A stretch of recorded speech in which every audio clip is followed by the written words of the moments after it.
자, 교육사회학 보시죠. 308페이지입니다. 308페이지인데 여러분이 보셔야 되는 건 없고요. 309페이지도 보실 게 없어요.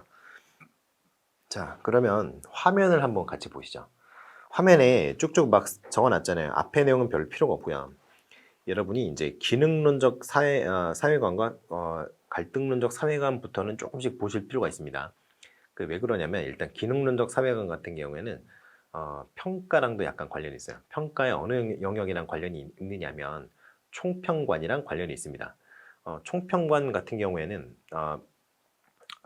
평가를 하는 그 목적이 뭐냐면 그 행정적 목적을 달성하기 위한 평가를 해요.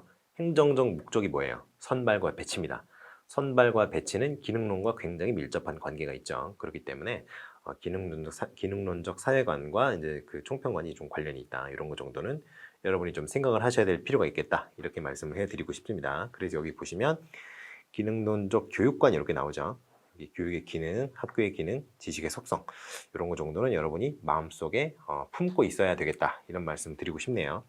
한계점도 있습니다. 한계점은 항상 중요한 거죠. 한계점과 뭐 비판 이런 것들은 항상 중요합니다. 이런 거 보시고 넘어가셔야 되고요. 기능론이 주장하는 거는 그거죠. 능력주의. 능력이 뛰어난 사람이 희소한 자원을 차지할 자격이 있다는 게 이제 기능론의 어떤 기본적인 방향이에요. 그렇기 때문에 갈등론과는 약간 좀 궤가 다른 그런 측면이죠. 갈등론 같은 경우에는 이제 부가 재생산된다 뭐 이런 식으로 얘기하고 마르크스가 얘기했던 것도 이제 생산 수단의 어떤 소유를 가지고 이제 자본가와 프롤레타리아로 이제 계급을 두 종류로 나눴는데요. 예전에는 좀 혁명적인 생각이었다고 이제 평가를 할 수 있지만 역시나 방구석에서 얘기하는 걸로는 역시 사회의 어떤 진면목을 담아낼 수는 없었다. 그런 평가를 하고 있죠. 왜 그러냐면 그 사회 계층이 두 가지로 나뉜다는 게 있을 수가 없잖아요. 사람이 얼마나 복잡한데요. 사회가 얼마나 복잡하고. 여러분이 아는 그 어떤 사회학자도 장님이 코끼리를 만지는 것과 비슷합니다. 만지는 것도 제대로 못 만지는 거죠. 그러니까 여러분이 어떤 사회학 학설이나 뭐 정치학이라든가 이런 거에 깊이 매몰될 필요가 별로 없습니다. 좌냐 우냐 따지지 말고 학설은 학설로 받아들입시다. 그렇게 하시는 걸로 하겠어요. 자, 그리고 한계점은 제가 중요하다 그랬죠. 뭐 통합성에 대한 지나친 강조. 이거 말이 안 되죠. 사회가 어떻게 항상 기능적이에요. 그렇게 되면은 서로 싸우는 일이 없잖아요. 근데 싸우잖아요. 당연히 기능론도 한계가 많이 있습니다. 갈등론도 한계가 많이 있고요. 그러니까 그런 점이 있다. 이런 거 정도는 알고 넘어가셔야 될 것 같아요. 기능론적 교육 이론에 근대화 이론, 기술 기능 이론, 인간 자본론 같은 게 있는데요. 인간 자본론이 조금 중요합니다. 왜냐하면 이게 학력 상승이랑 좀 관련이 있어요.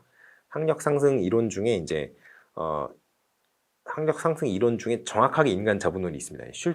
슐츠라는 학자를 비롯해서 여러 이제 학자들이 모여서 만들어낸 이론인데 경제학적인 어떤 이론을 설명하는 건 의미가 별로 없을 것 같아요. 이게 일단 인간 자본론 같은 경우에는 그 인간이라는 존재와 인간이 어떤 생산 수단으로서의 기능이 있을 수 있잖아요. 여러분이 뭐 밖에 나가서 김을 맨다고 해봅시다. 농사를 짓는다고 해보세요.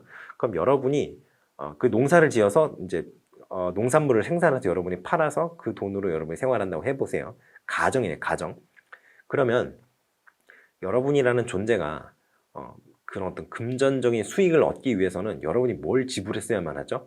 여러분은 노동력을 지불해야 됩니다. 그렇죠? 그런데 이 노동력이라는 게 뭐예요? 결국에는 생산수단이잖아요. 왜냐하면 여러분의 몸과 여러분의 노동력을 별개로 생각할 수 있나요? 없죠? 기계 같은 경우에는 다를 수 있습니다. 기계 같은 경우에는 기름이 들어가거나 아니면 전기가 들어가야 노동력을 발휘할 수 있어요. 그런데 여러분 그게 돼요?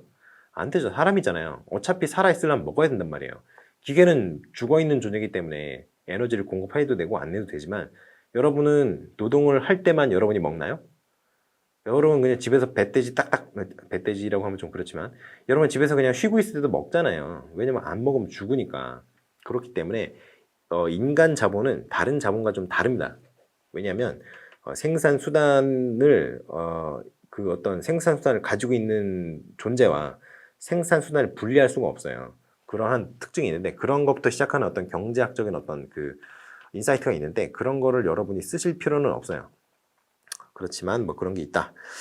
이런 게 있습니다. 여기 이제 노동시장 균형에서의 노동의 한계 생산성으로 정의했다. 이건데 한계 생산성이라는 게 한계가 이렇게 미분값이에요. 미분값. 이렇게 보시면 그래프가 이렇게 있다고 보시면 요게 이제 이렇게 이제 보시면 여기가 이제 공급이고 이게 수요 곡선 이렇게 많이 얘기를 하잖아요. 가격이 이제 이게 가격을 보통 이제 수직축에 그리는데 가격이 올라가면 이제 이게 수요고 아니죠? 이게 가격이 올라가면 이 공급 곡선 맞죠? 가격이 올라가면 공급을 많이 하고 수요는 떨어지죠. 그렇죠? 그리고 여기 이제 수요량이니까 여기가 그러니까 여기 수요 같은 게 가격이 올라가면 떨어지고 여기니까요. 그리고 가격이 내려가면 이제 많이 올라가는 뭐 그런 게 되는 건데 요게 이제 여기 딱 요 지점 있죠. 요 예를 들어 교점에서 이제 미분을 딱 해가지고 접선을 딱 그리면 요게 이제 한계라는 개념이 됩니다. 경제학에서 얘기하는.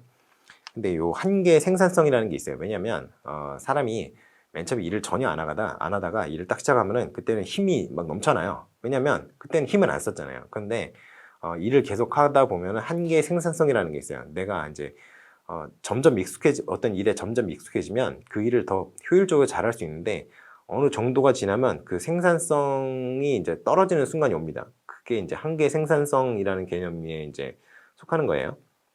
근데 아무튼 그 한계 생산성이라고 본다. 뭐 이런 건데 이런 것까지는 여러분이 아실 필요가 없어요. 그냥 인간 자본론 그냥 인간을 하나의 자본으로 봤다. 이런 식으로만 보시고 넘어가면 됩니다. 자, 그래서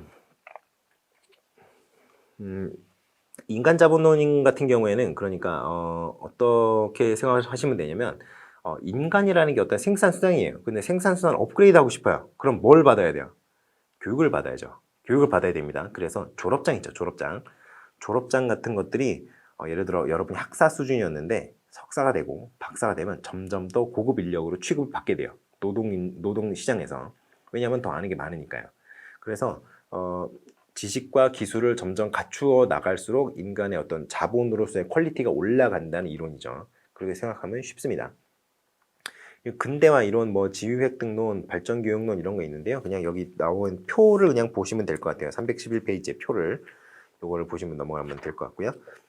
갈등론. 근데 갈등론은 제가 별로 안 중요하다고 얘기하고 싶은데 중요해요. 왜 그러냐면요. 갈등론이 낼 게 많습니다. 왜냐면 이런 문제가 있잖아요. 우리 사회에는 여러 가지 문제를 내포하고 있는데 그거에 갈등론으로 일부 설명이 되는 것들이 굉장히 많습니다. 뭐 전체적으로 설명되는 건 없는데 그건 뭐 기능론도 마찬가지니까요. 우리 사회가 모두 다 우리 사회 모든 각 부분들이 다 기능적으로 또 상호작용을 하나요? 그건 아니죠. 그렇게 될 수가 없어요. 그런데 똑같이 갈등론도 우리 사회의 각 부분들이 서로 갈등적인 어떤 관계만 있는 게 아니에요. 협조를 하잖아요, 우리는. 그렇기 때문에 기능론, 갈등론 어떤 한쪽으로 사회를 해석하는 건 굉장히 위험합니다. 아시겠죠? 하지만 낼 거는 요게 조금 남았다. 왜 그러냐면요. 이게 교육사회학이 쭉쭉 나가다가 이제 신교육사회학이 나와요. 근데 신교육사회학 하면은 여러분들이 굉장히 갈등론이다라고 생각하시는 분들이 굉장히 많아요. 그렇게 생각하니까 틀리는 거예요. 그렇게 하면 안 됩니다. 신교육사회학이라는 거는 그 전에 기능론적 교육사회학, 갈등론적 교육사회학이 미처 바라보지 못했던 그러한 부분들을 주목하는 게 신교육사회학이에요. 신교육사회학의 이론들 중에서 갈등론의 맥락에 닿아 있는 게 재생산론 이런 게 있을 뿐이지 그냥 신교육사회학 같은 경우에는 그런 거시적인 문제만 보지 말고 학교와 학교 내부에서 일어나는 일들 그거에 주목을 하자. 이거 쪽으로 생각하는 분들도 있습니다. 그러니까 학교와 학교 내부에서 일어나는 일에 주목을 하자는 게 뭐예요? 결국에는 선생님과 아동 간의 어떤 상호작용에 주목을 해보자라는 게 그런 쪽의 신교육 사회학이에요. 그러니까 신교육 사회학이 그렇게 갈등론만 있는 게 아니다. 재생산론 이런 것만 있는 게 아니에요. 아시겠죠? 그래서 이제 뭐 기능론, 갈등론 같은 거는 그냥 뭐 대충 아시면 되는 거고요. 여러분이 보셔야 되는 거는 이제 신교육 사회학이 이제 가깝죠. 자, 근데 그 전에 이제 요거 봅시다. 교육 사회학은 요 뒤르케임의 뒤르캠 뭐 뒤르캠 이렇게도 하시는데요. 아니에요. 뒤르케임입니다. 뒤르케임. 교육 사회학은 이게 사회 실제론적 입장이고요. 그래서 사회가 개인의 총합보다 크다. 결국에는 기능론의 어떤 한 갈래라고 생각하시면 되겠습니다. 자, 그래서 사회는 개인의 총합보다 크다고 했으니까요. 명목론의 입장에 서 있을까요? 아닐까요? 그렇죠. 실제론적 입장에 서 있습니다. 사회라는 존재는 실제한다는 거예요. 근데 명목론은 그럼 뭐예요? 명목론은 사회는 개인의 총합과 같다라고 보는 거죠. 사회라는 거는 이름뿐이다, 허울뿐이다 이렇게 주장하는 게 명목론입니다. 근데 사회 실제론적 입장이고요. 보편사회와 특수사회를 얘기를 해요. 그래서 이것 때문에 중요한 겁니다. 이게 보편사회와 특수사회. 그럼 그게 뭔지 한번 볼까요? 보편사회 같은 경우에는 사회의 동질성 유지에 기여하는 보편적 가치에 대한 교육. 예를 들어서 누구를 다른 사람은 때리면 안 됩니다. 이런 교육 있잖아요. 이런 게 이제 보편사회화가 됩니다. 특수사회화는 뭐예요? 이거는 자기의 어떤 스페셜티가 있는 그런 영역에 대한 교육이에요. 여러분 같은 경우에는 다른 사람들을 교육하는 사대를 나왔으니까, 그리고 교육대학원을 나왔으니까 다른 사람들을 어떻게 가르쳐야 되는지에 대한 지식이 남들보다는 조금 더 있겠죠. 그러니까 그걸 실제로 잘 하는지 못하는지는 개인의 어떤 차이에 더 좌우가 많이 되는 것 같은데, 경험상. 그러나 어떤 그런 본능적으로 잘 가르치는 그런 사람들 말고, 여러분이 아무리 가르치는 어떤 실질적인 기술이 없다고 하더라도 이론적으로 남이 가르치는 걸 보고 평가할 수 있잖아요. 그만큼 여러분의 전문적인 신경이 있다는 거죠. 그게 바로 이 특수사회에 해당이 됩니다. 어떤 직업 집단의 구성원으로서, 그러니까 여러분 같은 경우에는 교사 집단의 잠재적인 잠재적인 어떤 구성원이죠. 그러니까 그 전문가 집단, 교사라는 전문가 집단의 구성원으로서 가져야 되는 그런 지식에 대한 그 교육, 그게 이제 특수사회라는 거예요. 그래서 보편사회와 특수사회가 어떻게 이루어져야 되느냐, 결국에는 두 개가 동시에 이루어져야 된다, 뭐 이런 얘기죠. 그래서 이런 것들이 있다, 이런 게 있는데 이거는 시험에 안 나와요. 자, 그래서 비판적 같은 경우에는 이제 갈등과 불일치를 너무 없다라고 생각하는 거. 근데 갈등과 불일치는 항상 있거든요. 그러니까 그런 점이 좀 이제 한계가 있다, 이런 것들을 이제 짚고 넘어갈 수 있을 것 같네요. 학급사회론, 이것도 이제 기능론적인 얘기인데, 사회체제는 통합과 안정, 합의로 이루어져 있다, 뭐 이런 특성이 있다, 이런 식으로만 얘기하는 거예요. 그래서 학교에서는 어떤 기능을 하느냐, 사회화 역할을 하는데, 뭐 역할사회화가 이루어진다, 뭐 이런 거죠.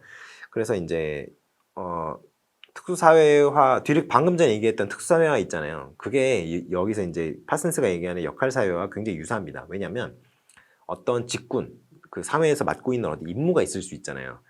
내가 남편이면 남편으로서의 의무도 있을 수 있고요. 내가 선생님이라면 선생님의 의무도 있을 수 있고, 내가 뭐 프로그래머라면 프로그래머의 어떤 의무가 있을 수 있고요. 소방관, 경찰관 다 당연하죠.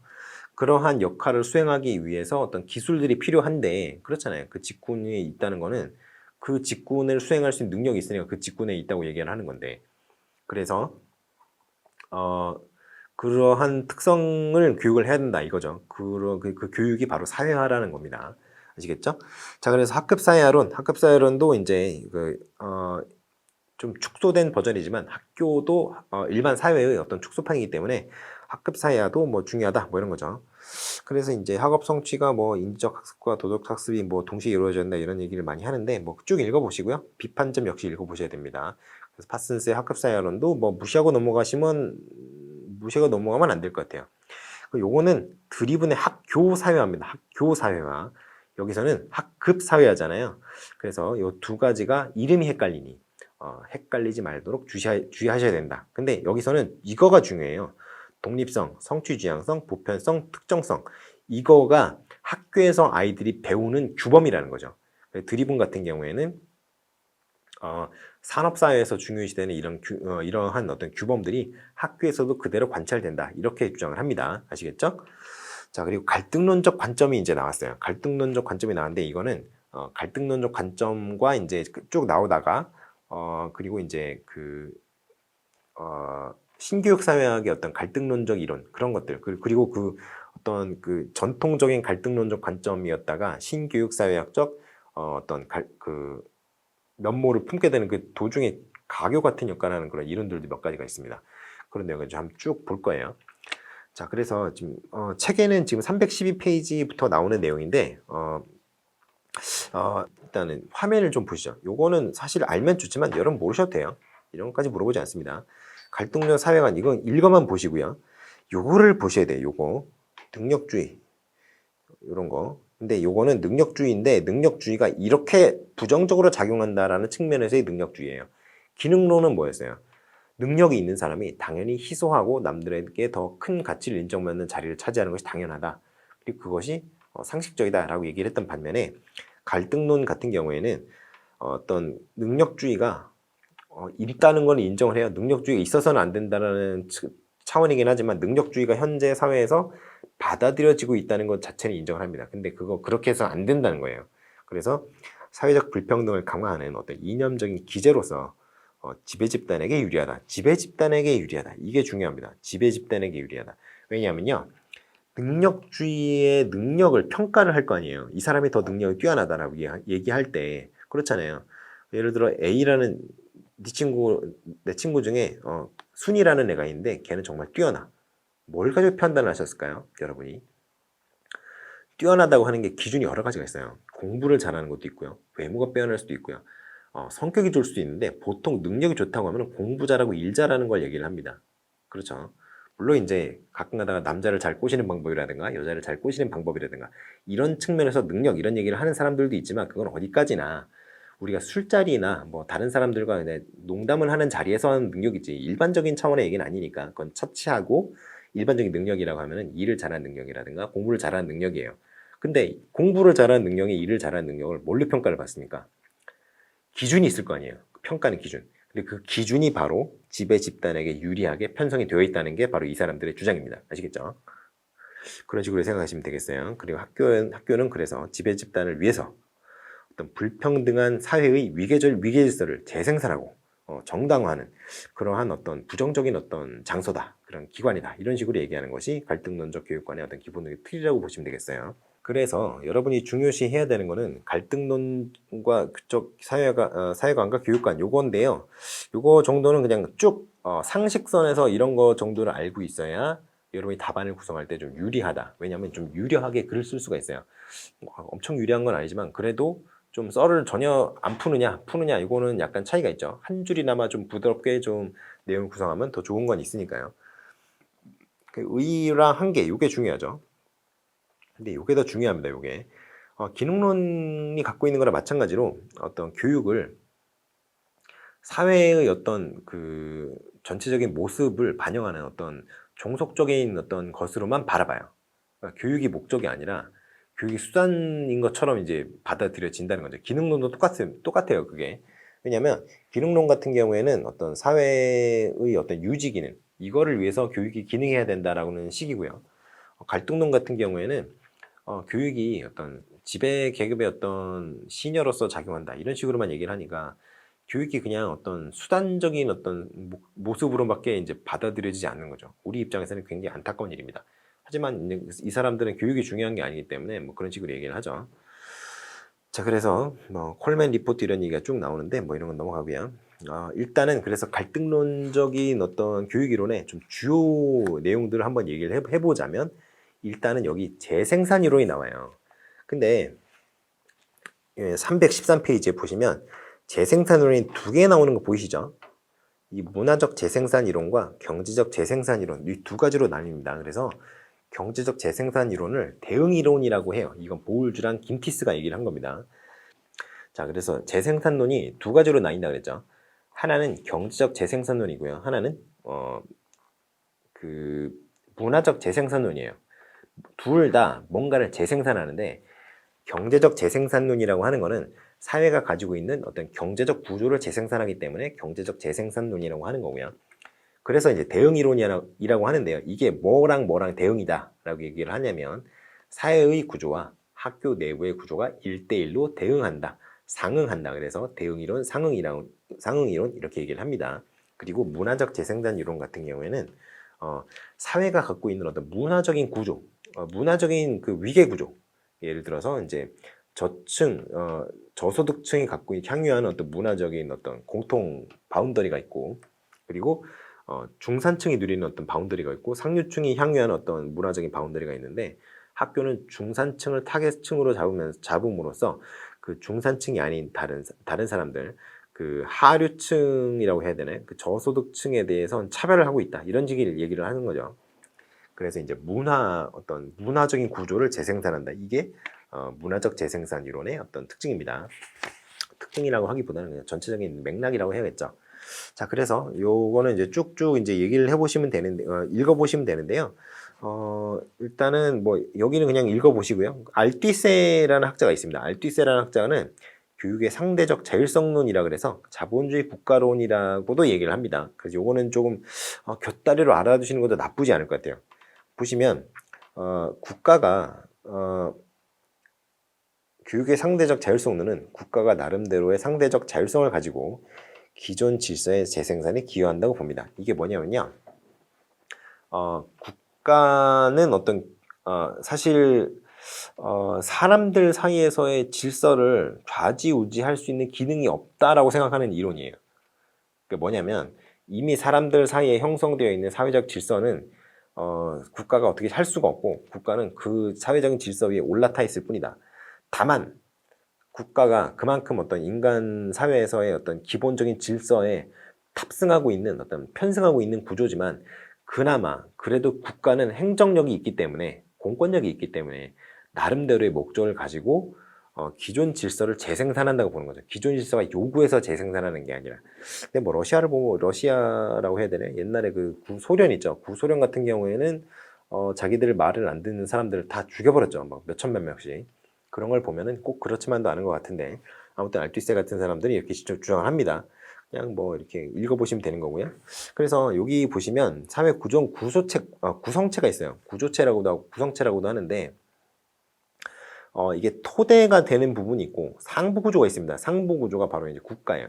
그런데 토대와 상부 구조가 서로 어느 정도의 상대적인 자율성이 있다는 거죠. 둘 다 서로 연관이 있으면서도 서로의 필요를 충족시키기 위해서 그렇게 기능하게 되는데 그것이 이제 국가 같은 경우에는 기존 질서를 유지하는 것이 자기한테 국가를 유지하는 데 유리하기 때문에 그러한 목적을 달성하기 위해서 기존 질서를 재생산한다 이렇게 보는 거죠. 뭐 그래서 뭐 그런 얘기 나옵니다. 억압적 국가기구 나오고 이데올로적 국가기구 이런 게 나오는데요. 요거가 제가 나올 수도 있다고 생각은 하는데 아주 나올 확률이 높지는 않아요. 아주 높지는 않아요. 왜냐하면 이게 좀 이제 약간 완전 귀퉁이에 있는 건 아니더라도 완전 메인에 가까운 이론은 아니고 그거보다는 약간 귀퉁이에 가 있는 이론이기 때문에 좀 어렵게 나오면 나올 수 있는데 요즘에 자꾸 쉽게 나오는 추세라서 이런 게 과연 나올까 싶은 그런 의문은 있습니다만 또 안 보고 넘어갈 수는 없는 이론이에요. 그래서 여기 비판점까지 여러분이 보셔야 되겠어요. 그리고 이제 문화적 재생산 이론이 나오죠. 문화적 재생산 이론. 이제 책 보지 마시고가 아니라 화면이 아니라 책으로 가겠어요. 313페이지 중간쯤부터입니다. 그러니까 문화적 재생산론 같은 경우에는 이제 부르디웨와 같은 학자들이 이제 얘기를 하죠. 그래서 그 자본에 크게 네 가지가 있다고 얘기를 해요. 경제적 자본이 있고요. 사회적 자본이 있고 상징적 자본이 있고 문화적 자본이 있다라고 얘기를 하는데 그 중에서 이제 문화 자본이 좀 중요한 역할을 한다라고 생각을 하는 게 이제 부르디웨의 문화적 재생산 이론이죠. 보시면 문화 자본 같은 경우에는 여기 이렇게 나오죠. 개인들이 그들 가정의 계급적 배경이 어쩌고저쩌고 나오죠. 그래서 어렸을 때부터 어떤 문화에 노출이 되면 그 문화를 체화하기 때문에 그게 좀 중요하다라는 거예요. 자, 그래서 하류층의 문화에 어렸을 때부터 노출이 되면 몸에 배어있는 문화가 하류층이 되고 중류층의 문화에 노출이 되어 있으면 중산층이라고 해야 되죠. 중산층의 문화에 노출이 되어 있으면 중산층이 될 것이고 상류층의 문화에 노출이 되어 있으면 상류층이 될 것이다 라고 얘기를 하는데 이것까지는 납득이 가는데 사실 그거가 깨지는 경우가 반례들이 있으니까요. 그러니까 이제 어쩔 수 없이 예외들이 있기 때문에 사회의 모든 현상을 설명할 수 있는 것도 아니고요. 그래서 여기서 얘기하는 게 아비투스적 문화자본 뭐 이런 얘기를 하는데요.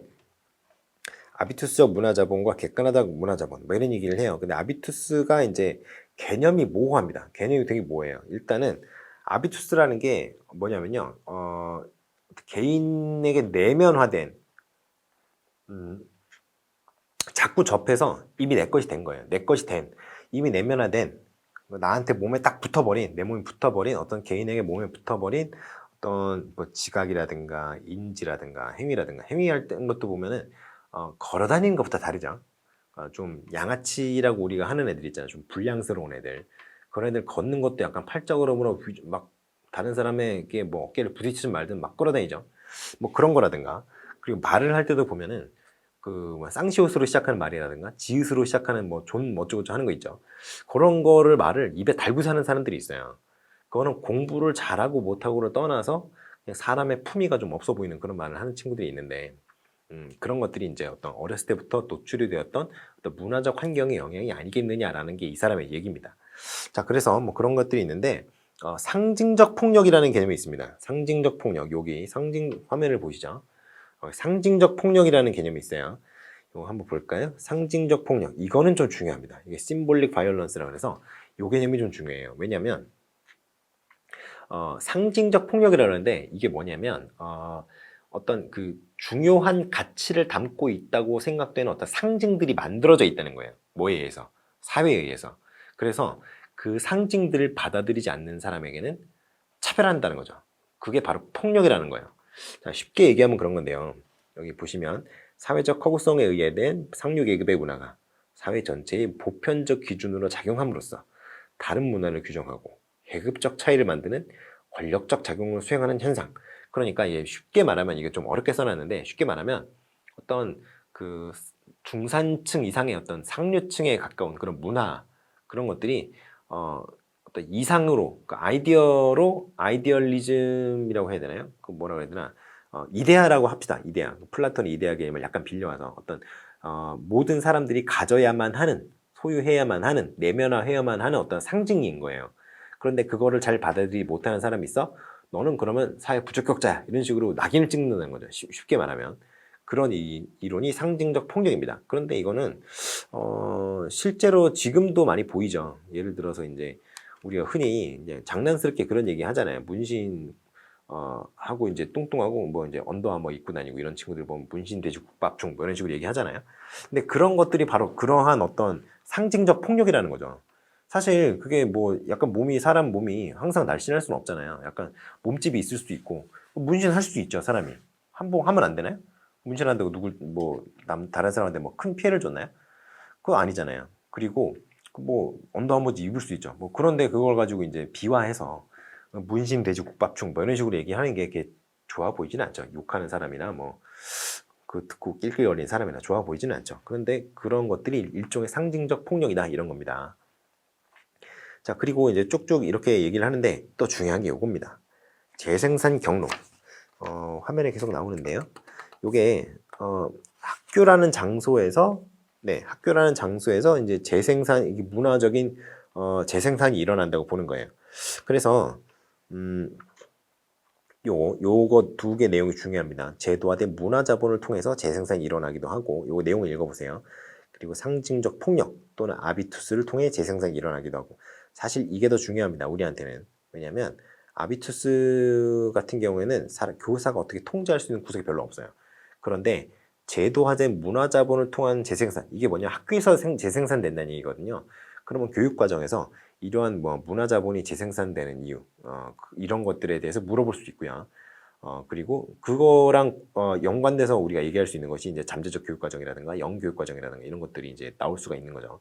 물론 영교육과정은 잠재적 교육과정이 아니라 영교육과정은 선택과 집중을 하기 위해서 어쩔 수 없이 배제된 원래 알면 좋은데 그런 교육과정이기 때문에 약간 영교육과정을 이제 낚시를 하기 위해서 이제 오답지 같은 걸로 낼 수가 있는 거죠. 사실은 잠재적 교육과정이랑 굉장히 밀접한 관련이 있습니다.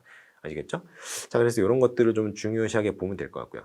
근데 이게 왜 문제가 되느냐? 이거를 이제 물어볼 수가 있어요. 그래서 문화가 좀 재생산되면 안 돼? 라고 하는데 이게 그 문화적인 어떤 유산 같은 경우에는 자본의 전환이라는 게 일어납니다.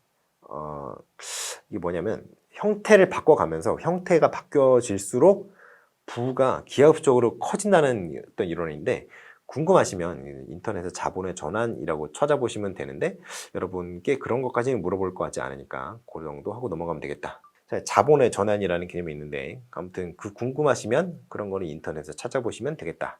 그런데 시험에는 안 나올 것 같다. 이렇게 말씀드릴 수 있을 것 같습니다. 그래서 아무튼 뭐 그런 내용들이 있어요. 근데 자본의 전환은 아마 안 나올 겁니다. 그거는 좀 내기가 쉽지 않아요. 그런 식으로 생각하시면 되겠고요. 그래서 갈등론적인 교육이론의 공헌점과 한계점이라는 게 이제 314페이지에 나오는데요. 의의라고 하는 게 좋겠죠. 공헌점이라고 하기보다는 의의와 한계 이 정도는 이제 알아두시는 게 좋고요. 항상 그렇지만 이렇게 비교해 놓은 표는 중요합니다. 315페이지를 꼭 참고하시기 바랍니다. 아시겠죠?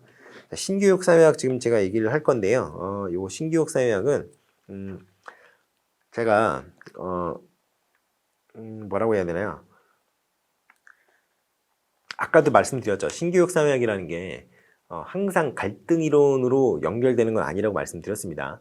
신교육 사회학이라는 거는 기능론과 갈등론, 그러니까 거시 이론에서 좀 벗어나서 이제 미시적으로 좀 어떤 바라봐야 되는 게 아니냐, 이렇게 말을 하는 게 신교육 사회학이에요. 그러면 어떤 게 있겠어요?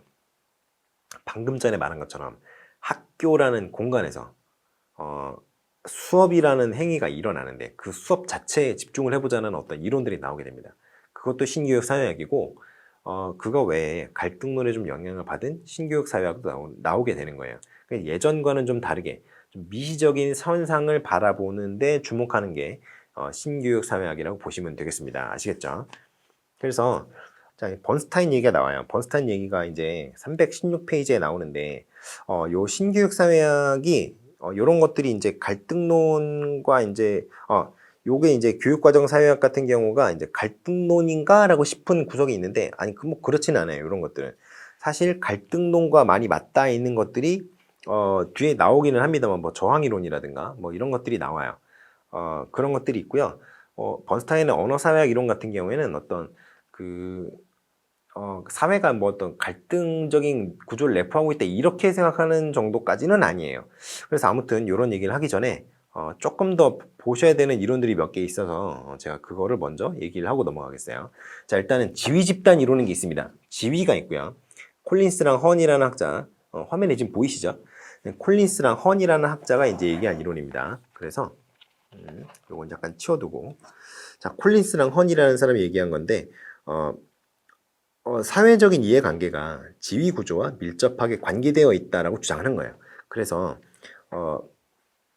이러한 이해관계가 실은 지위 집단이 선도하는 어떤 문화 양식에 영향을 받는다라고 얘기를 하는 거죠. 좀 어렵죠.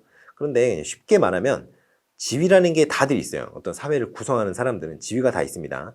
개인 또는 집단이 유지하고 있는 신분, 직업이나 학력 등에 따른 뭐 어떤 위상, 사회적인 뭐 어떤 위상 이런 것들이 지위인데 지위 집단이라는 거는 그러한 지위를 가진 사람들이 비슷한 사람들이 모여서 만든 집단이 지위 집단이에요.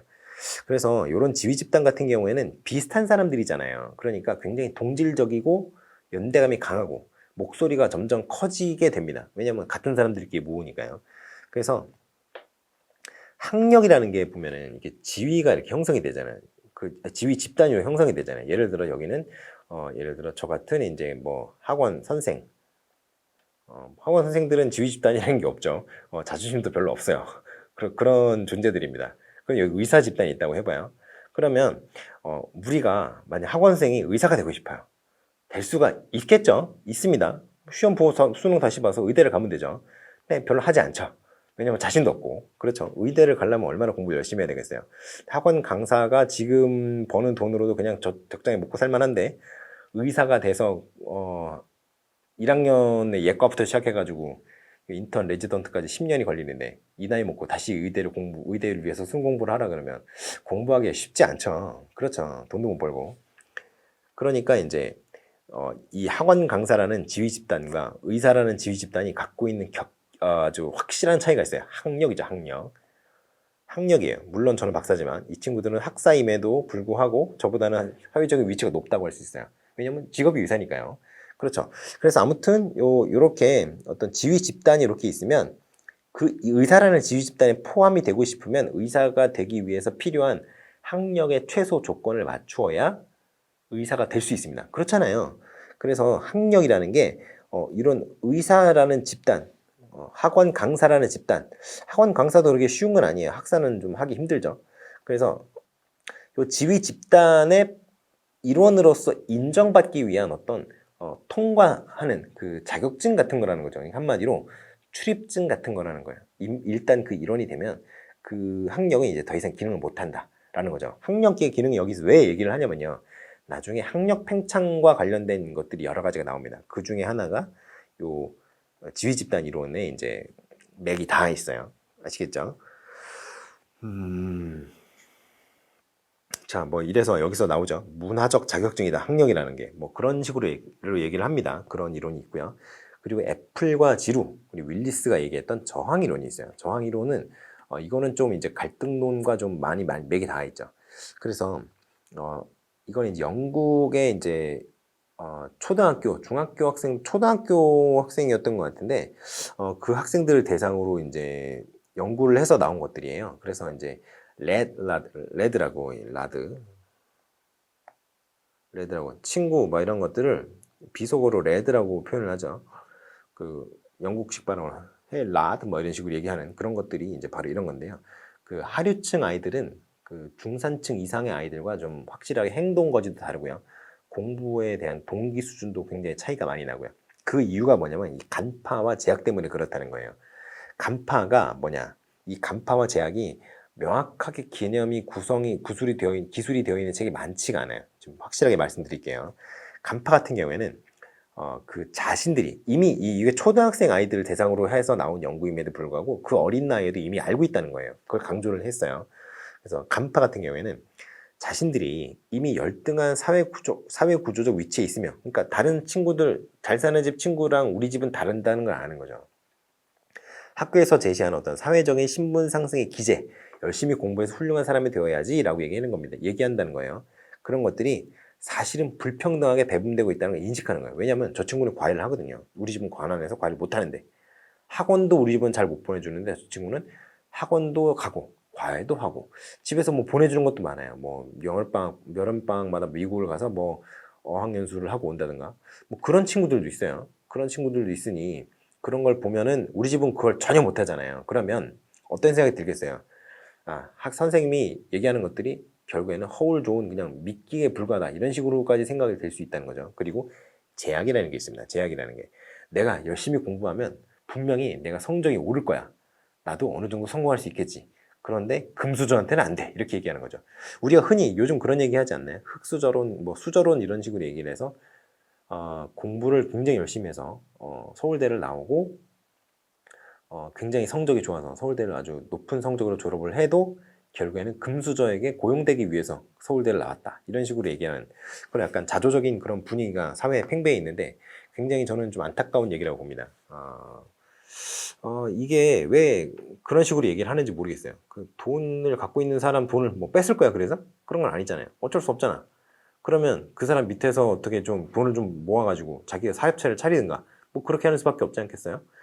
그런데 그거를 이제 그런 식으로 뭐 돈 있는 사람이 무슨 무조건 나쁜 사람이다라는 식으로 얘기한다든가 그런 거는 너도 안 좋고 나도 안 좋고 이런 식으로 이제 될 수밖에 없다. 서로 그거는 약간 사회의 어떤 계층이라고 해야 되나요? 그거가 이제 갈등만 불러일으키는 그런 밈 같아요.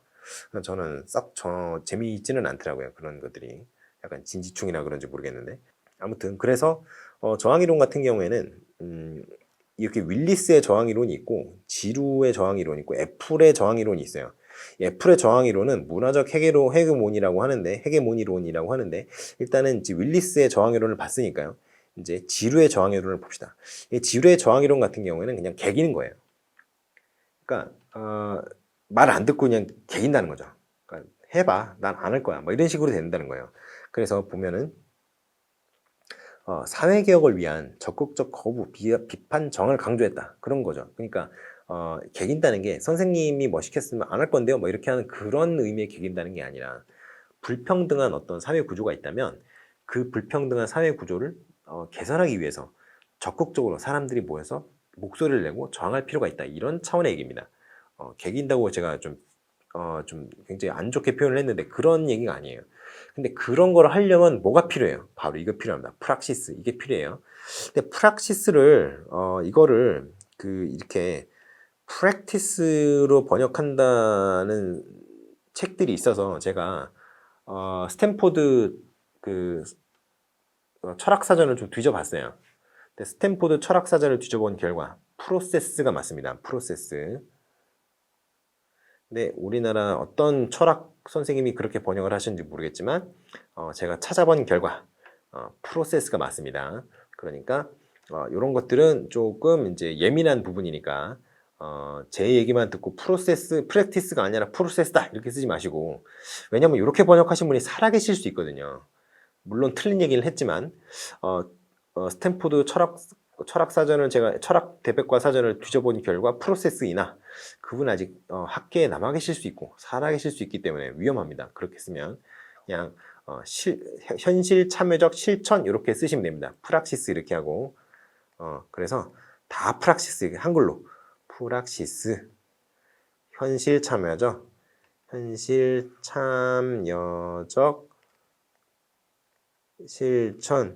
이런 식으로 쓰세요. 요 프랙티스냐 프로세스냐 이거는 좀 위험하니까 쓰지 마시고, 자 그렇게 하시면 될 것 같습니다.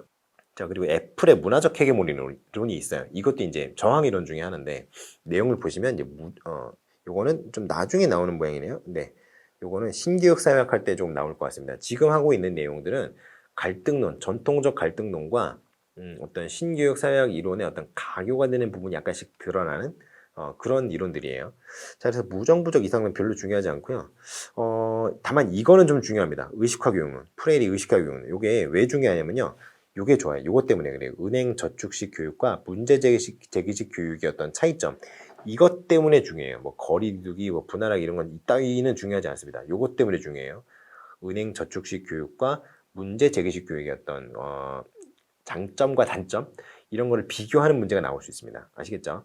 그리고 은행 저축식이냐, 뭐 문제 제기식이냐 이런 게 나오면 프레이리가 얘기했던 의식화 교육론이구나 이런 식으로 생각하면 되겠어요. 아시겠죠? 그래서 교사 역할은 이런 게 있다. 이런 거 정도는 이제 보고 넘어가시겠죠? 타락교로는 크게 중요하진 않아요. 크게 중요하진 않은데 왜 그러냐면 타락교로는 결국에 뭐냐면은 학교 따위 필요 없다는 거거든요. 근데 여러분은 선생님이 되기 위한 시험을 보는 거잖아요. 그런 사람들을 뽑기 위해서 타락교론 같은 거는 뭐 내지 않습니다. 다만 만약에 낸다면 이게 왜 안 낼 수는 절대 안 낸다 아니에요. 낼 수 있습니다. 낼 수 있는데 이거는 뭐랑 엮어 낼 수 있냐면 요거 때문에 학습망 때문에 평생 교육이랑 엮어서 낼 수는 있어요. 평생 교육이랑 보시면 여기 보시면 여기 있네요. 학습망 요게 있죠. 학습망이 뭐예요? 모든 사람이 학습에 필요한 자원을 쉽게 이용할 수 있고 학습하거나 가르치는 기회를 평등하게 향유할 수 있는 네트워크. 완전히 평생 교육 얘기죠. 그래서 사물, 모범, 동료, 연장자. 요거 연장자가 이제 선생님인데 요 네 가지가 이제 그 학습망을 구성하는 구성 요인이라고 얘기를 하는데요. 이게 거의 진짜 평생 교육, 라이프롱 에듀케이션이랑 굉장히 유사한 어떤 느낌을 줘요. 그렇기 때문에 평생 교육을 만약에 낸다면 뽑는 대상은 중고등학생 아이들을 가르치는 중등교사지만 나는 그럼에도 불구하고 평생 교육을 물어볼 거야 라고 하는 또라이가 시험에 출제하러 들어갈 수 있죠. 그래서 평생 교육을 낼 수 있습니다. 그렇기 때문에 완전히 방심할 수는 없는데 만약에 타락교육을 낸다면 이 학습망 개념을 가지고 평생 교육이랑 엮어 낼 수 있어요. 그때 이제 요거 있죠. 요 동그라미 1, 2, 3, 4 요거랑 교사랑 어떤 관계가 있느냐, 교사의 어떤 지위라든가 평생 교육 사회에서의 어떤 교사나 교사 역할, 뭐 학교의 역할, 뭐 이런 걸로 엮어서 낼 수 있다는 점 알아두시기 바랍니다. 자, 그래서 그렇게 넘어가고요. 학교 사망은 이거 필요 없고요. 자, 신교육 사역 교육이론이 있는데 여기에 앞에 이런 거 다 필요 없어요. 뭐 사르트 필요 없어요. 상징적 상호작용 이론, 상징적 상호작용 이론이 낙인 이론의 어떤 바탕이 되는 이론이죠. 그래서 요거는 이제 인간의 상호작용의 매개는 상징이라고 했습니다. 상징이에요.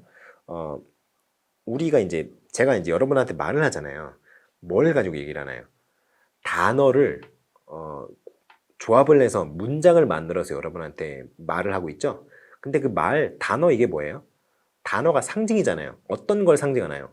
어떤 개념을 추상화해서 그거를 축약해 놓은 게 단어잖아요. 한마디로 저는 여러분들과 상징을 통해서 상호작용을 하고 있는 상태입니다. 아시겠죠?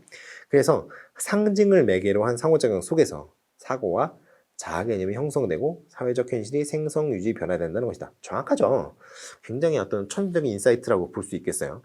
그래서 상징적 상호작용에 대한 연구를 굉장히 중요시합니다. 아시겠죠? 근데 이제 요거에 이제 기반을 둬서 나온 이론 중에 하나가 이제 낙인 이론 뭐 이런 게 있는 거죠. 그래서 실제로는 뭐라고 했죠? 낙인 이론 같은 게 어떤 이론이라고 그랬어요? A가 있고 B가 있어요. 그래서 A가 B를 어떻게 생각하는지에 따라서 A가 생각하는 B의 개념에 점점 맞춰서 변해간다라는 게 이제 일반적인 설명이고, 사실은 A가 B를 어떻게 생각하는지는 진짜 어떻게 생각하는지 큰 의미가 없다 그랬어요. 왜 그래요? 그냥 B가 보기에 A가 B 자신을 어떻게 생각하는 것 같아라고 그냥 혼자 느끼는 B의 뇌피셜이 중요하다 그랬죠. 그러니까 A가 B를 보고 바보라고 생각하고 있으면 바보가 된다는 게 아니고요. B가 A를 봤을 때 물론 A가 그냥 지나가는 패서바이 같은 경우에는 아무런 영향을 못 미쳐요. B의 인생에서 중요한 의미를 갖고 있는 사람이어야만 영향을 줍니다. 근데 그건 당연한 거니까요. 자, 그래서 B가 봤을 때 B가 생각하기에 A는 분명히 나를 바보라고 생각하고 있을 거야. 나를 불량하라고 생각하고 있을 거야. 나를 되게 양아치라고 생각하고 있을 거야. 라고 하면 그래? 그럼 비뚤어져 주지. 이렇게 된다는 거예요. 그러니까 사실은 A가 B를 어떻게 생각하고 있는지는 크게 중요한 건 아니다. B가 생각했을 때 A가 자신을 어떻게 생각하고 있는 것 같다라고 느끼는 그 뇌피셜이 중요한 거다라고 얘기를 했어요. 아무튼 뭐 그런데 그렇게까지 정교하게 쓰실 필요는 없고 그냥 A가 B에 대해 갖고 있는 어떤 이미지, 개념 이런 것들이 B를 그렇게 만들어 간다. 뭐 이런 식으로 얘기하면 이제 낙인 이론이 되는 거예요. 그래서 그게 좋은 방향으로 이제 잘 이제 작동하도록 노력해야 된다. 이런 식으로 나오죠. 자, 그래서 현상학적 사회학 이런 게 나오는데요. 이거는 뭐 크게 중요한 게 아니고요. 민속 방법론 이런 것도 중요한 게 아니에요. 그냥 요거는 여러분들이 그냥 개념적으로 이런 차이가 있구나. 맞아 이런 차이가 있지. 이렇게 감탄하시면서 읽어보시면 되는 그런 컨텐츠라고 보시면 되겠어요. 자, 그래서 다시 책으로 간만에 돌아가 볼까요? 그럼 상징적 상호작용 나왔네요. 요거 그냥 뭐 미드가 생각했다고 하는데, 그래서 이런 것들은 그냥 쭉 읽어보시고요. 민속 방법론이나 현상학적 방법, 질적 연구한다 이러는데요. 이럴 수밖에 없어요. 그렇잖아요. 상징적인 상호작용을 어떻게 평가할 거예요? 정량적 평가가 할 수 없잖아요. 그러니까 이런 거 쓰는 거예요. 민속 방법론이나 현상학적 방법, 아니면 참여 연구법, 연구 관찰법 이런 식으로 쓸 수밖에 없습니다. 왜냐면 상징은 어떻게 숫자를 표현할 수 있는 게 아니잖아요. 111, 22 이런 식으로 표현할 수 있는 게 아니죠. 그래서 신고의 교육사역의 주요 요령이 나오는데 이런 표가 제일 중요하다고 했어요. 그래서 이런 것들의 어떤 요약이 이런 거다. 그러니까 이런 걸 중요시하는 이유가 이걸 가지고 모든 답안을 구성할 수 있는 게 아니에요. 이걸 가지고 답안을 구성할 수 있으면 이렇게 책이 나왔죠. 근데 그게 아니라 여러분이 최소한 이게 어떤 이론이라는지를 알고 있으면 대충 머리를 짜내서 잘 모르는 거라도 일단은 쓸 수 있을 거 아니에요. 예를 들어 예전에 그 사법고시 같은 경우에 이런 얘기가 있었어요. 거기 이제 법을 여러 가지를 물어볼 거 아니에요. 학설 같은 거. 그래서 공부를 안 한 데서 문제가 나왔다. 그럼 이런 얘기를 쓰라고 합니다. 긍정설, 부정설, 그리고 절충설. 이렇게 세 가지 있다고 얘기를 하면은 진짜 모르는 건 이렇게 쓰라는 거예요. 그러면 맞을 수 있다고. 왜냐면 진짜 그렇잖아요. 긍정하는 게 있고 부정하는 게 있으면 절충하는 게 있겠죠. 이런 식으로 얘기를 하라는 건데 모르면 여러분도 그렇게 쓰셔야 되지 않겠습니까? 어떤 이론이 있으면 긍정하는 게 있고 부정하는 게 있고 절충하는 게 있겠죠. 그러니까 그런 느낌은 이걸 긍정하면 어떤 얘기를 할 거고 부정하면 어떤 얘기를 할 거고 절충하면 어떤 얘기를 할 거고. 그러니까 절충하는 게 이제 비판하는 게 되겠죠. 이게 뭐 아무튼 요거가 이제 비판하는 게 되겠지만 아무튼 뭐 그런 식으로 쓰라는 거죠. 어쩔 수 없잖아요. 모르면 써야지 이렇게. 그래서 이런 기본 개념 정도는 여러분이 보시고 가실 필요가 있다. 그렇게 생각을 해봅니다. 자, 그래서 여기 이제 318페이지에 나오는 교육의 사회적 기능 있잖아요. 이거는 제가 어디서 했냐면은 교육의 기초에서 이미 했습니다. 그래서 이건 안 할 거고요. 사회화가 중요한데요. 사회화 뭐 그냥 제가 아까 얘기했었죠. 듀리케임의 사회화 이론 특수사회 보편사회 그런 얘기 했었죠. 그리고 드리븐 학교 사회화는 성취성, 독립성, 뭐 보편성, 특수성 이런 게 중요하다 이런 얘기 했었어요. 그리고 이제 보울주와 진티스라고 써놨네요. 긴티스가 맞습니다. 진티스가 아니고요. 긴티스예요. 기니디리 미비시 할 때 긴입니다. 아시겠죠? 일리치의 사회화 이론 이거 다 이미 오늘 다 얘기한 거예요. 자, 그렇게 해서 넘어가면 될 것 같고요. 문화도 이제 얘기를 했는데 이거는 좀 중요합니다. 이 320쪽에 문화와 교육에서 괄호 2번 있지. 양쪽 괄호 2번 동그란 거 양쪽 괄호 2번에 문화 변용, 문화 지체, 주변인, 문화 실조, 아노미 이런 건 중요해요. 이게 왜 중요하냐면 요즘에 여러분 이제 시골에서 사셨던 분이 있을 수 있어요. 여러분들 중에. 제가 말한 시골은 그냥 대도시가 아니라서 시골 이런 게 아니고요. 진짜 시골 있잖아요. 그 주민의 90%가 농사 짓는 분들이 있는 그런 시골들. 그런 시골에 가보면요. 절반 이상이 다문화 가정입니다. 절반 이상이. 한 60% 이상이 다문화 가정이에요. 지금 이미 한국인과 한국인의 어떤 부부에서 태어난 아이들이 진짜 시골 농촌 마을 있잖아요. 농사를 짓는 분들이 전체 거주 인구의 90% 이상을 차지하는 그런 지역들. 거의 한국인 남편과 한국인 부인이 한국인 아이를 낳은 경우가 거의 없다고 보시면 돼요. 거의 없습니다. 그냥 다 다문화예요. 싹 다. 그렇기 때문에 이게 중요합니다. 이게 아이들은 어렸을 때부터 태어나서 여기 자랐잖아요. 그러니까 한국 문화에 익숙해요. 그러니까 어떤 컬처 쇼크 이런 걸 느끼지 않는단 말이에요. 문제가 되는 거는 부모입니다. 부모. 특히 이제 외국인 와이프를 얻어서 외국인 부인을 얻어서 결혼해서 아이를 낳아서 사시는 분들이 굉장히 많은데 그런 거를 가지고 여러분이 그거를 뭐 잘못했네, 외국인을 뭐 매매운을 하네 이런 식으로 부정적으로 생각하실 게 아니라 이미 일어난 사건이에요. 이미 일어난 사건. 이미 일어난 사건을 어떻게 우리가 대응을 할 것인가가 우리가 더 주목해야 되는 부분입니다. 아시겠죠? 그래서 그 부모의 교육이 굉장히 중요하다는 거예요. 왜냐하면 그분들 같은 경우에는 한국어를 잘 못하세요. 한국어를 잘 못합니다. 그리고 한국 문화에도 익숙지 않아요. 왜냐면 수십 년, 성인이 될 때까지 수십 년을 자기 나라, 자기 모국에서의 어떤 문화에 익숙한데 갑자기 한국에 왔어요. 그리고 갑자기 한국에 왔는데 농사를 지어요. 그분들이 생각보다 국제결혼 하신 분들이 생각보다 학벌이 굉장히 높으신 분들이 많습니다. 고등교육을 자국에서 받으신 분들도 꽤 계시고요. 그리고 우리나라에선 전문적으로 평가하는 뭐 그런 직업들을 가지고 계셨다가 우리나라에 이제 남자랑 만나서 이제 결혼하신 분들도 있어요. 그렇기 때문에 본국에서는 그렇게 나름대로 어떤 지위가 있었던 분들이 우리나라에 와서 굉장한 컬처 쇼크를 겪는단 말이죠. 그러니까 이게 다문화 교육이랑 연관이 있을 수 있어요. 그래서 문화 병행이라든가 문화 지체라든가 이 주변인, 문화실조 이런 개념들은 다 아셔야 되는데요. 아노미는 약간 별개긴 합니다. 아노미는 제가 그전에도 설명을 잠깐 드린 적이 있는데 곁다리로 아노미는 무규범 상태로 현대 대중사의 한 부정적 특성을 포용하기 위해서 사용 이렇게 얘기하면 안 돼요. 이렇게 얘기하면 안 되고 이렇게 이따위로 얘기하면 안 돼. 이렇게 얘기하면 안 되고 어떻게 얘기해야 되냐면 아노미는 사회적으로 가치를 인정받는 재화를 합법적으로 취득할 수준이 없을 때 나타나는 개인이 경험하는 현상이라고 설명을 해야 돼요. 아시겠죠? 그 사회적인 그 가치 있죠. 그 재화의 가치는 어떻게 결정이 돼요? 사회적인 가치에 의해서 사회적인 합의에 의해서 결정이 돼요. A가 그거 좋다. B가 그거 좋다. C가 좋다. D가 좋다. 모든 사람이 그 재화가 좋다고 그래요. 금 얼마나 좋아요? 금, 골드 얼마나 좋아요? 그게 왜 좋아요? 우리가 그거 좋다고 합의했으니까 좋은 거 아니에요. 그런데 그거를 골드바를 내가 갖고 싶어. 그 1kg짜리 하나에 한 5천만 원 한다 그러더라고요. 1kg짜리 내가 살 돈이 없어요. 근데 너무 갖고 싶어. 그럼 어떻게 되겠어요? 그러면 이제 금은방을 턴다 이거죠. 털었을 때가 바로 이제 아노미 현상이라는 거예요. 합법적인 어떤 재화의 취득 수단이 없을 때 액션 이렇게 나오면은 그게 아노미다 이렇게 얘기를 하는 거죠. 우리는 보통 거기까지는 안 가죠. 그냥 갖고 싶다 이렇게 침을 흘리고 그냥 그 상태에서 끝나는데 이제 범죄까지 이어지면 아노미다 이런 식으로 이어지는 거죠. 그래서 아노미 같은 경우에는 사실은 교육사회학보다는 생활지도와 상담 쪽에서 더 많이 나올 가능성이 있습니다. 아노미를 엮어서 아시겠죠?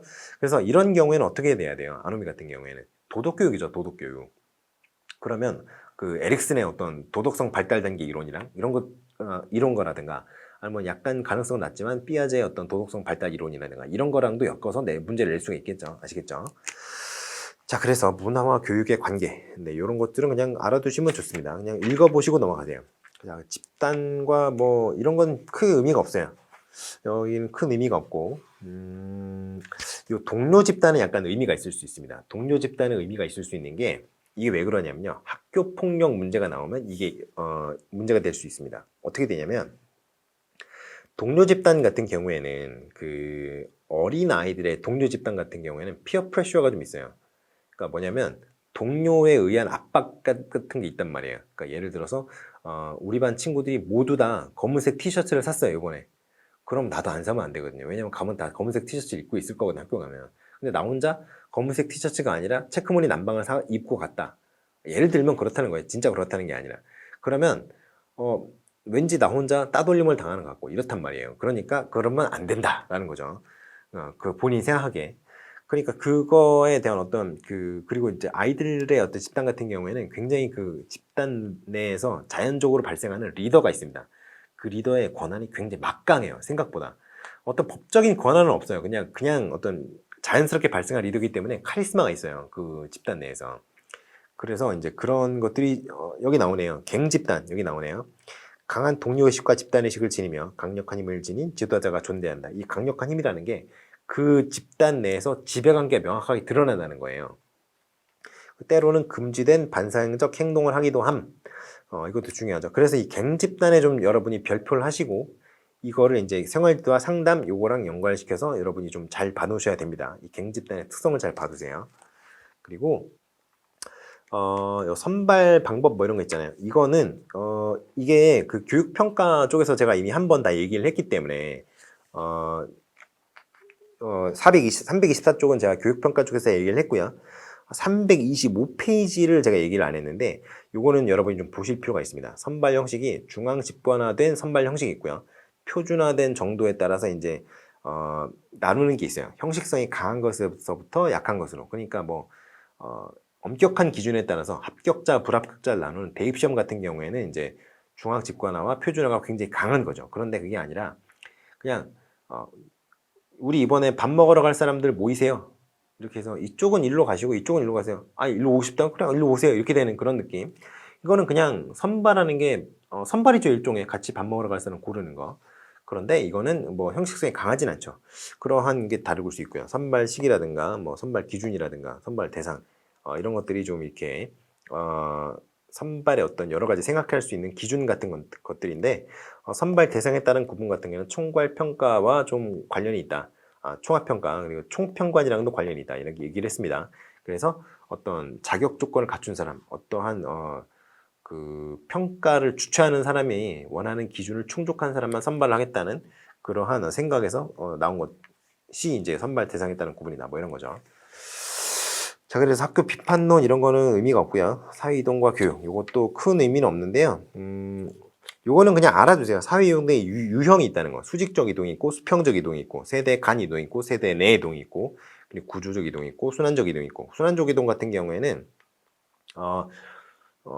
그 구조적 이동 같은 경우는 아예 그냥 사회가 농경사회였다가 산업사회로 바뀌는 경우, 사회 전체가 바뀌는 거죠. 그래서 이제 구조적 이동이라고 하고요. 순환적 이동 같은 경우에는 그겁니다. 아버지는 제가 아까 시골 얘기했었죠. 아버지 어머니는 농사를 지으시는데 딸은 의사야. 이런 경우에는 이제 세대 간 이동이자 그리고 순환적 이동이라고 하는 겁니다. 아시겠죠? 뭐 경쟁적 이동, 후원적 이동 이런 거는 여러분이 아실 필요 없고요. 학력 상승과 학력 팽창론 얘기가 나오는데요. 뭐 여러 가지 있습니다. 이거는 그냥 대충 알아두세요. 그냥 이런 정도가 있는데 아마 그 임용고시에서 학력 상승이 왜 일어나나요를 물어보지는 않을 것 같아요. 제가 보기에는 학교 팽창론도 왜 자꾸 학교가 팽창되느냐 이거는 물어볼 가능성이 되게 낮습니다. 왜냐하면 우리나라 이제 출산율이 0.8이기 때문에 학교는 점점 쪼그라들고 있어서 물어볼 가능성은 굉장히 낮아요. 자, 그래서 학교가 지금 쪼그라들고 있기 때문에 학교 팽창이론은 의미가 없다고 지금 말씀을 드렸고요. 그리고 이제 지위 경쟁 이론, 뭐 국민 통합론은 필요가 없고요.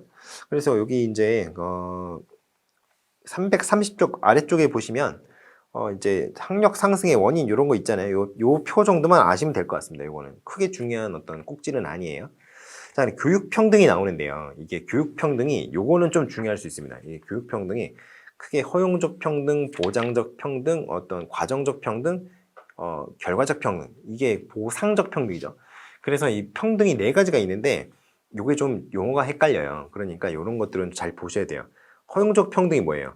모든 사람에게 기회가 동일하게 주어져야 된다는 거죠. 그리고 보장적 평등이 뭐예요? 어떤 기회를 보장을 하고 있는데 기회를 다 줬어요.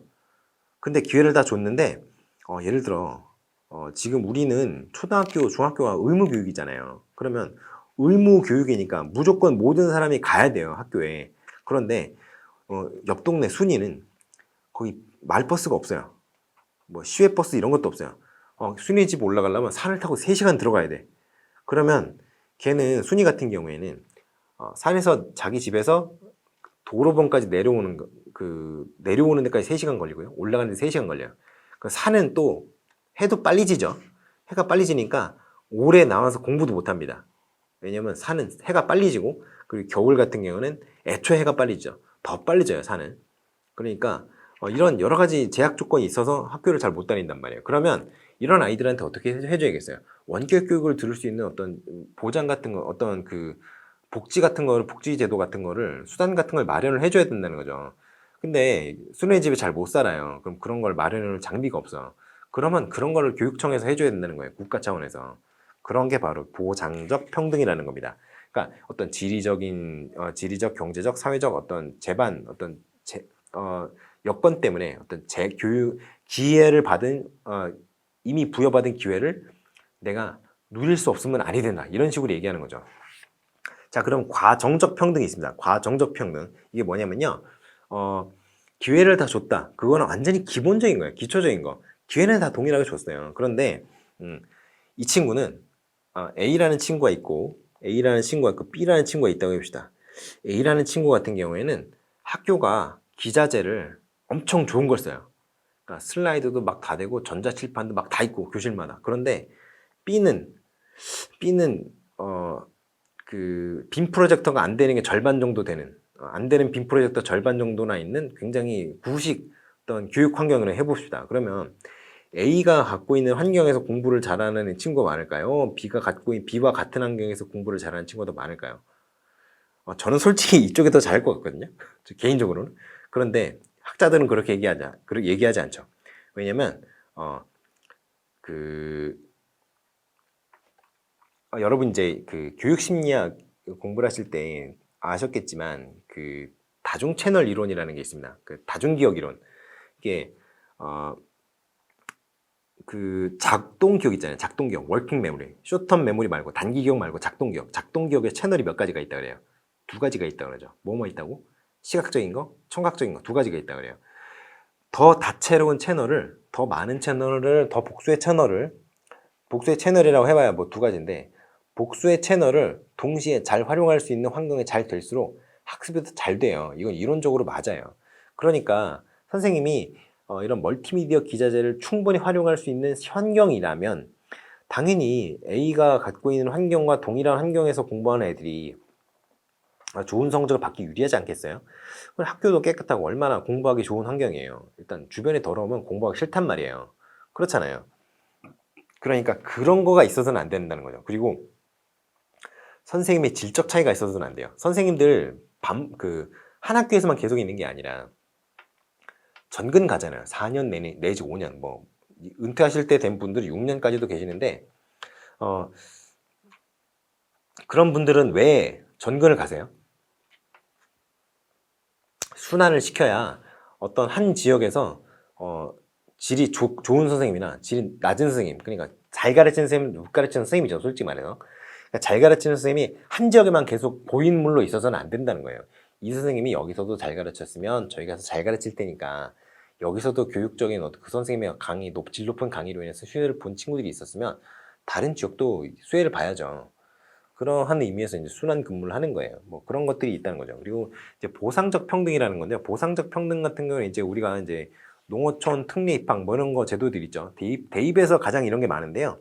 농어촌 특례 입학이라든가 뭐 국가유공자 전형 뭐 이런 것들 있죠. 국가유공자 자녀 뭐 전형. 그래서 이런 것들은 실제로 능력은 안 되는데 여러 가지 여건상 아마도 힘들지 않았겠느냐. 자라온 여건이. 그러니까 여건이 좀 안 되더라도 그러한 여건에서도 이만큼의 성적을 냈다는 거는 만약에 네가 동일한 여건이 갖춰진다면 더 훌륭한 결과를 낼 수 있지 않겠느냐라는 그 어떤 믿음에서 이렇게 보장을 해주는 그런 평등의 개념이라고 보시면 됩니다. 그래서 평등이 뭐라고요? 4가지가 있다고 그랬어요.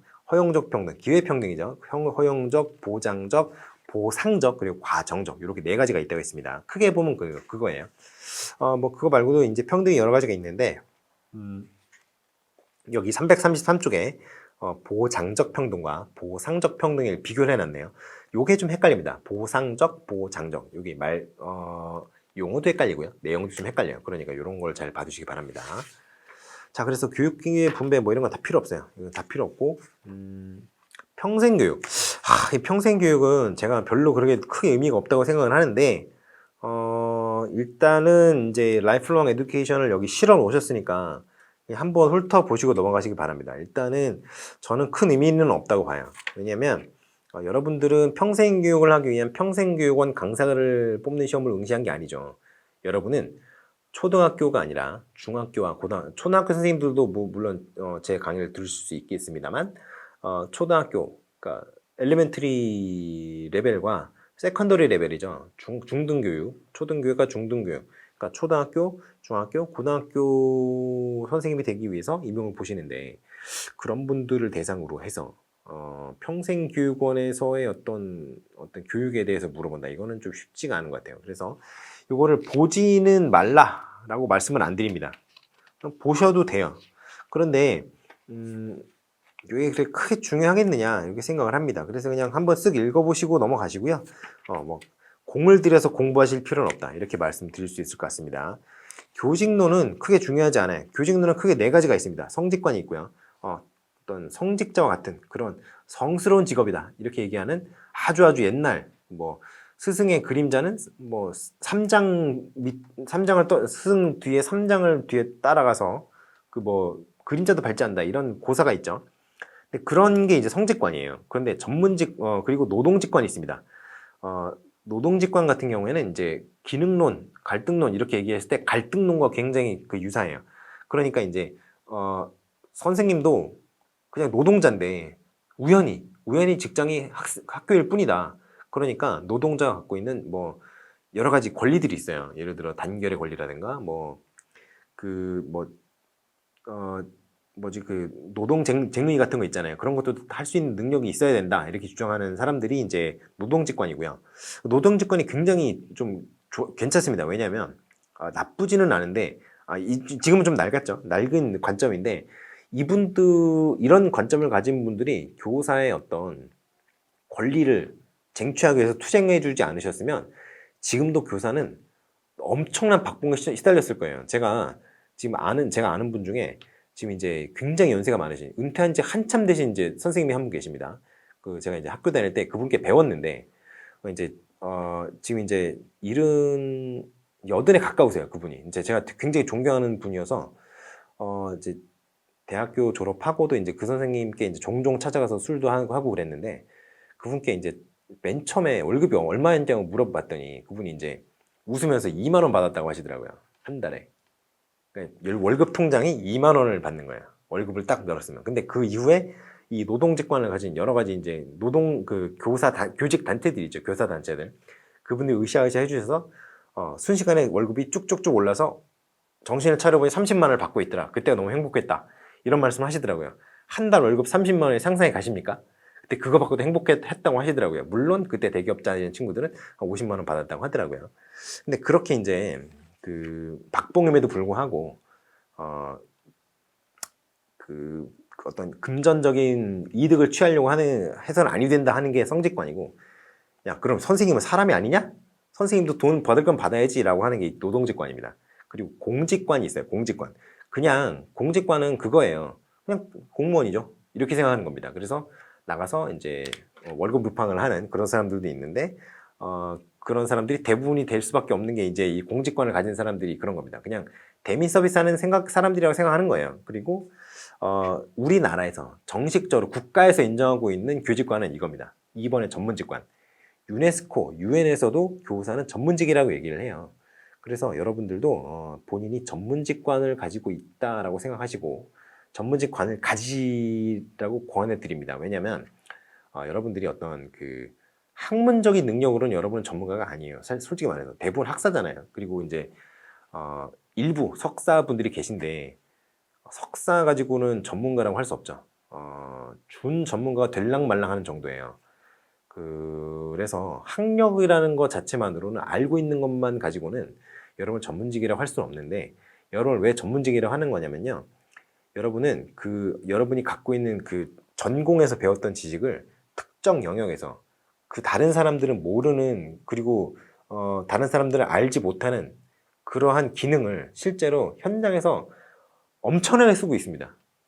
그러한 의미에서 전문직이라고 하는 거예요. 그리고 사람이 사람 가르치는 게 쉽지 않습니다. 왜냐하면 순간순간 헛소리가 나와요. 사람이 말실수를 합니다. 왜냐하면 사람이라는 게 그렇게 뭐 굉장히 어떤 이성적인 존재가 아니기 때문에 순간적으로 말실수를 하는 경우가 생겨요. 그런데 그러한 실수가 나옴에도 불구하고 어떻게든 수습을 해서 계속 가르침을 이어나가야 되는 거잖아요. 뭐 여러 가지 좋아요. 뭐 학습자 주도의 뭐 교육이니 뭐니 다 좋은데 그거는 그냥 듣기 좋으라고 하는 소리고, 사실은 선생님은 가르치는 거고 애들은 배우는 거거든요. 뭐 발견학습 이렇게 돼요? 안 되지? 당연히 안 됩니다. 그런 거는 그냥 듣기 좋으라고 하는 소리지. 그냥 가르치는 게 최고예요. 주입식 교육이 최고입니다. 제가 보기에는. 그런데 뭐 그렇게 얘기하면 안 되겠죠. 여러분이 수능이래. 여러분이 이제 임용고시 답안을 쓸 때는 저는 다 필요 없고 주입식 교육이 최고예요. 이렇게 얘기하면 안 되겠죠. 그러니까 이제 그거는 개인 취향이라고 생각을 하시고, 이론적으로는 여러 가지 이제 굉장히 좋은 어떤 교육 이론들이 많이 남아 있고, 저는 이제 옛날 사람이니까 그런 주입식 교육이 아주 강할 때 이제 수업을 들었던 사람이고, 여러분은 좀 다르잖아요. 그러니까 이제 저랑은 다른 관점을 가지고 계실 거예요. 그러니까 그러한 어떤 관점을 전문직관에 녹여내서 아이들을 현장에서 잘 가르치시는 게 좋겠다, 이런 말씀을 드리고 싶네요. 자, 그래서 뭐 그렇게까지 얘기를 했고요. 그래서 이제 342쪽까지 해서 교육 사회학까지 끝냈습니다. 감사합니다.